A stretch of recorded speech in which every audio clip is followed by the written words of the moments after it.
Have you read about Protestantism? What is contribution of John Rawls? Do we have a National Human Rights Commission in India? What are the challenges that you see with the current status, current system of justice delivery in India?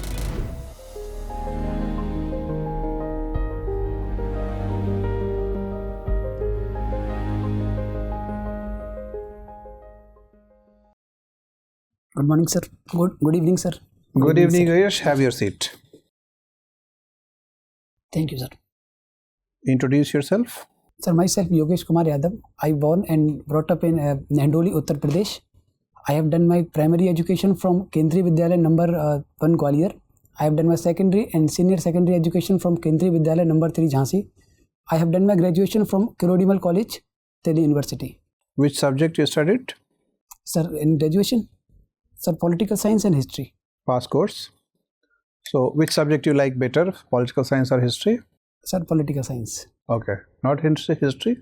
I am interested in history, but not as a subject, just to read and get to know about it. Okay, so have you studied world history? Yes, sir, it was some topics of it. Do you remember something about Martin Luther? Yes, sir, Martin Luther King Jr. Fought in United States against the racial discrimination. But I didn't ask you about Martin Luther King Jr. I asked about Martin Luther. No, sir, I am not aware about it. No, don't know about him. Okay. Have you read about Protestantism? Sir, I have some idea, if you allow me. What is that? Sir, it was a conflict between the Christians communities to Protestants and Catholics. So Protestants were the one who wanted to brought changes in the Christianity, whereas Catholics were more of Orthodox. Okay, so which branch of Christianity is more popular in India, Catholic or Protestantism? Sir, I am not aware about it. Okay, what is the population share of Christian in Indian population? Sir, I don't know exact data. Okay, there is a specific provision in the Constitution about minorities. Yes, sir. What kind of minorities are provided in Constitution? Religious minority or other kinds of minorities as well? Sir, there are two interpretations to it. Article 29, where the Supreme Court says where it is religious or linguistic, both the minorities and even the majority community as well. But in Article 30, they talked about only religious and linguistic minorities. And not cultural minority? No, sir, I don't. Okay, so which linguistic groups are considered as minority groups? Sorry, sir, I am not able to recall right now. Okay, which religious groups are called minority groups? Sir, there are 6: Muslim community, Sikh, Parsi, and Christianity, and Jains. 5. Buddhist. 6. When this Jain community was recognized as minority? So they were the latest one. They were recognized. I'm not able to recall the right year. If you allow me, then I can make a guess. In 2015 or 16, I guess. And when they were recognized for the first time? No, sir, I don't know. Is it right from beginning, 1950? No, sir, I have no idea about it. Do we have a National Human Rights Commission in India? Yes, sir, we have. When this commission was constituted? It was constituted in 1992. Under which law? Under National Human Rights Commission Act. Yes, sir. Of which year? Of 9. No, sir, I am not sure about it. Okay.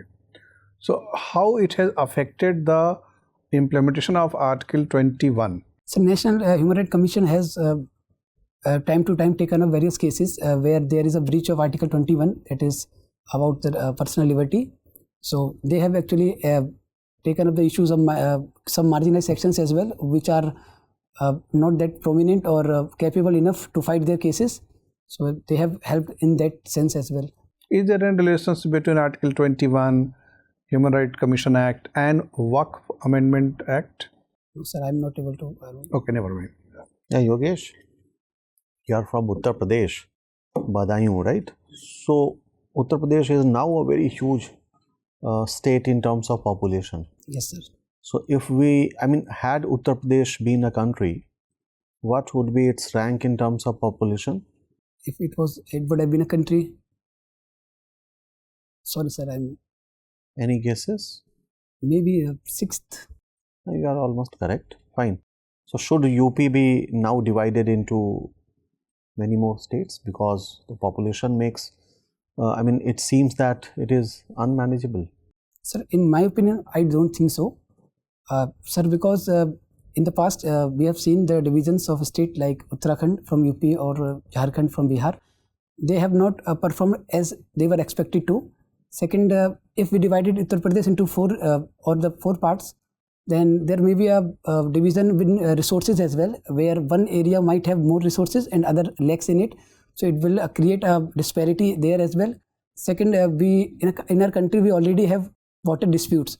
Since Gangna passes through all the regions, so it may create a water dispute as well. In the current scenario, Uttar Pradesh politically have an upper hand, so the bargaining power will also gone away with the division. And the last is the cultural division will create issues because the people have connects all through the states, so it might create a problem as well in the future. Right. You have studied history and political science, right? Yes, sir. At your graduation level. Yes, sir. So it is often said that history is politics. Politics is something. Can you recall this statement? History is past politics, and politics is present history. That is the statement, I think. No, sir, I haven't heard about it. Right. In political science, what is contribution of John Rawls? So John Rawls gives the theory of justice, right? Where he talks about the justice theory. So why this theory of justice is so important? I mean, since Plato, we have Rawls and we have now Amartya Sen, and everyone is behind this justice. Why this justice as a concept is so important in Sir, it is science? important in the sense where there are people who have advantages in the society, and there are people who lacks those advantages, be economical, financial, or political.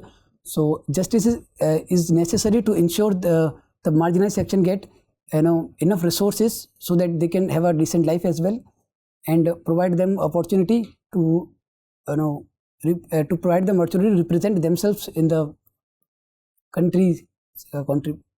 Right. So which conception of justice is, as per you, most appropriate? They all have defined justice in their own manner. Sir, everyone has its own understanding, but when Amartya Sen talks about it, so I think that's more suitable to country like India. Right. You follow Indian politics, right?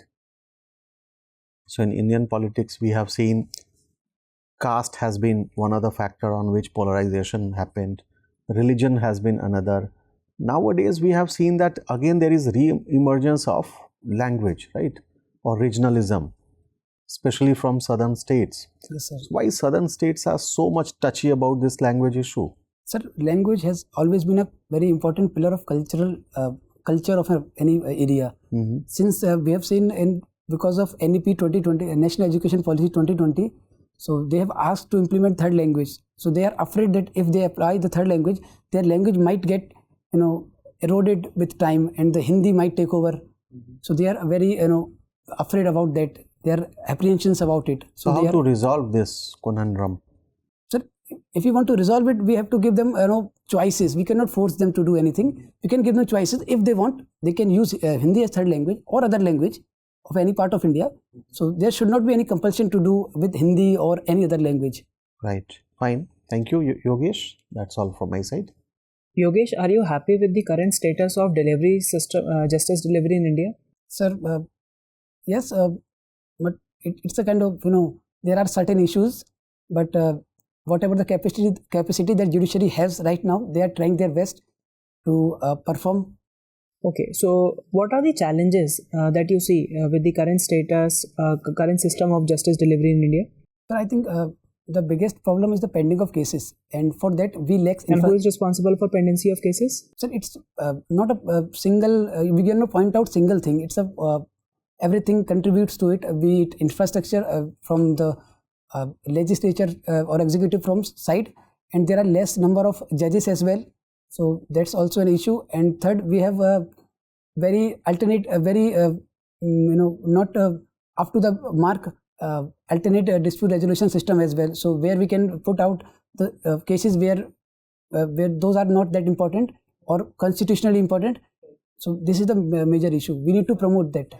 The Supreme Court alone has a pendency of more than 81,000 cases as of now. The Supreme Court has gone on a summer break. the vacation bench is sitting, they will be hearing in some cases, but a larger section of the judges will be on leave. How rational do you think this summer vacation concept of Supreme Court is? Sir, I think there is no issue with it in my opinion. So if I'm not wrong, they work most number of days if we compare it with any other part of the world. And since they have a very important work to do, so they deserve that. So the work of doctors, engineers, teachers, it is not important. So they also have the option of leave. So if any Who government gets a summer break, you tell me? Sir, what? Who gets a summer break of 2.5 months? Not summer break, but they have leaves. So when they want, they can have So leave. do judges have leaves? But I think they have very limited options, that only weekends they get leaves. You are purely speaking based on conjectures. Do you have qualified information in this regard, or you are making guesses? I'm just talking about my opinion, what I am thinking of it, maybe. Fine. You tell me that how we can improve this scenario so that justice reaches the last person standing in the line. Sir, we need to support, or improve alternate dispute resolution first. So right, that is one point. One point. Second, we should develop infrastructures so that more number of courts will build up and the more number of judges can work. Okay, you tell me that how do we deal with the cases of corruption against judges in India? What is the mechanism? Sir, what is the mechanism, or what is the mechanism? What is the current mechanism? For example, there is a judge who has been found involved in a malpractice or a corruption practice. How can we deal with these cases? Sir, in the current scenario, the Supreme Court conducts in-house proof, where the report they send to the president, and then the actions take, then the proceedings go on. So that's the current scenario, where there is no involvement in legislature. That's a very important part of the constitution. There is no involvement of legislature in the removal of judges? No, there is a removal of judges, but not in the probe. Right. So once the probe confirms that the judge has been involved in a malpractice, the legislature can take forward the procedure of its removal. Yes, sir. Right. My last question to you, what is the current strength of Supreme Court? Sir, I'm not sure about exact number, but if you allow me for a guess. No, please don't guess. Thank you. Yogesh, has any woman led the Indian Army as the Supreme Commander? Yes, Supreme Commander. It's Army Chief. Sir, are you talking about Army Chief? No, I'm talking about Supreme Commander. Oh, yes, sir. The President Draupadi Murmu. She's the Supreme Commander of Armed Forces. That's correct. Fine, Yogesh, your interview is over. You may go now. Thank you, sir. Have a seat. Yogesh, your performance is good overall. Considering the fact that your interview is on 3rd June and you are left with another 4-5 days to prepare, we'll underline some of the good things and some of the problematic part. On 2-3 points, it appears that you are not as much alert as you should be or could be. For example, you forgot to greet the board members, or you forgot to seek permission to enter the room. Yes. तो ये चूकना नहीं है उधर जाके. तो be alert. Entry पूछ के करना है, ग्रीट करना है, बैठने के बाद थैंक्स कहना है.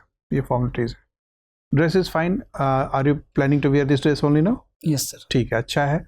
बैठने का थोड़ा सा पोस्चर सीधा कर लीजिए, मतलब स्ट्रेट बैठिए, शरीर सीधा दिखना चाहिए. हाँ, अभ्यास नहीं होगा तो थोड़ा सा अभ्यास कर लीजिएगा. 15-20 मिनट की बात है. And eye contact was problematic. You are looking always left and right. You are not able to focus on the person you are talking to और यू आर लिसनिंग टू. जी सर. वो करना ज़रूरी है, इधर उधर नहीं देखना है. ठीक है. And on couple of occasions, the meaning you deduced from the sentence of question was not exactly intended.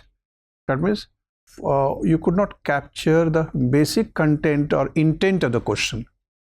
तो वहाँ भी थोड़ा सा alertness की ज़रूरत है. एकदम alert मोड में रहना है, बाको ध्यानम, कि सवाल जो गढ़ा जा रहा है उसका core meaning क्या है, और उसको you have to answer it objectively in short structured manner, 1 or 2 maximum 3 words, ताकि ज़्यादा सवाल बन सकें और ज़्यादा सवाल का जवाब आप दे सकें.